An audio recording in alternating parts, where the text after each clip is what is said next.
নমস্কার, আমি তনুশ্রী। আজকে আমি আপনাদের কাছে নিয়ে এসেছি তীব্র গরমে তৃপ্তি পেতে সাদামাটা লাউ শাকের ঝোল। এটি খুবই হেলদি ও টেস্টি খাবার। চলুন রেসিপিটি শুরু করি।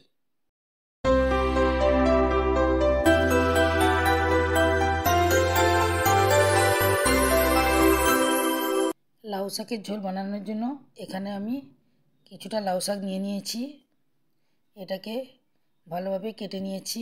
পাতাগুলোকে আমি আলাদা করে নিয়েছি। বেগুনকে লম্বা লম্বা কেটেছি। আলুকেও আমি এখানে লম্বা লম্বা করে কেটে নিয়েছি। ডাঁটাগুলি এইভাবে কেটে নিয়েছি। গাজরকেও লম্বা করে কেটে নিয়েছি। কাঁচকলাকেও আমি লম্বা লম্বা করে কেটে নিয়েছি। কড়াই বসিয়েছি। কড়াইয়ে সর্ষের তেল দিয়ে দিচ্ছি। তেলটা গরম হয়ে গেছে। এবার আলুগুলো এর মধ্যে দিয়ে দিচ্ছি। দিয়ে একে নেড়ে চেড়ে একটু ভেজে নিচ্ছি। একটু ভাজা হয়ে গেছে। এবার নুন দিয়ে দিচ্ছি। নুন দিয়ে আর একটু ভেজে নেব। ভাজা হয়ে গেছে। এবার আমি এর মধ্যে গাজর দিয়ে দিচ্ছি, ডাঁটা দিয়ে দিচ্ছি, কাঁচকলা দিয়ে দিচ্ছি। দিয়ে আবার এগুলোকে একটু নেড়েচেড়ে ভেজে নিচ্ছি। আবার নুন দিয়ে দিচ্ছি। নুন দিয়ে ভালো করে নেড়েচেড়ে ভেজে নিচ্ছি। ভাজা হয়ে গেছে। এবার আমি দিয়ে দিচ্ছি হলুদ গুঁড়ো, লঙ্কা গুঁড়ো, জিরে গুঁড়ো, ধনিয়া গুঁড়ো, আর দিয়ে দিচ্ছি একটু সর্ষে বাটা। এটা সাদা সর্ষে বাটা দিয়েছি। আর বাটি দিয়ে সামান্য পরিমাণে জল দিয়ে দিচ্ছি। দিয়ে এটা ভালো করে আমি কষিয়ে নিচ্ছি।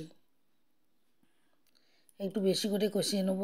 যতটা কষাবো তরকারির সাথে তত টেস্ট হবে। এবার জল দিয়ে দিচ্ছি। জল দিয়ে এটাকে একটু নাড়ি চাড়িয়ে দিচ্ছি। দিয়ে দিচ্ছি 1 চামচ চিনি। এবার ঢাকা দিয়ে দিচ্ছি এটা সেদ্ধ করার জন্য। একটু হালকা সেদ্ধ হয়েছে।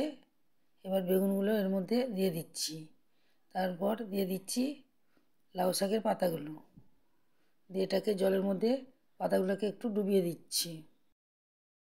ঢাকা দিয়ে রেখে দিচ্ছি 5 মিনিটের জন্য। এবার ঢাকাটা খুলে নিচ্ছি। তরকারিটা খুব সুন্দরভাবে সেদ্ধ হয়ে গেছে। এবার এটাকে নামিয়ে রাখছি। কড়াই বসিয়েছি। কড়াইয়ের মধ্যে তেল দিয়ে দিচ্ছি। তেলটা গরম হয়ে গেছে। তেজপাতাটাকে 2 টুকরো করে দিয়ে দিচ্ছি। শুকনো লঙ্কা দিয়ে দিচ্ছি। আর দিয়ে দিচ্ছি 5 ফোড়ন। দিয়ে এটাকে ভালো করে নেড়েচেড়ে ভেজে নিচ্ছি। সুন্দর একটা গন্ধ উঠেছে। এইবার তরকারিটা ঢেলে দিচ্ছি। তীব্র গরমে লাউ শাকের ঝোল সবার খাওয়া খুবই দরকার, কারণ এটি খুবই সাদামাটা তরকারি ও স্বাস্থ্যের পক্ষে খুবই উপকারী। তরকারিটি আরও 2 মিনিট ফুটিয়ে নিচ্ছি। তরকারিটি সম্পূর্ণভাবে তৈরি হয়ে গেছে। এটি গরম গরম ভাতের সাথে খেলে আর অন্য কিছুই লাগবে না। যদি ভিডিওটি ভালো লেগে থাকে লাইক করতে ভুলবেন না।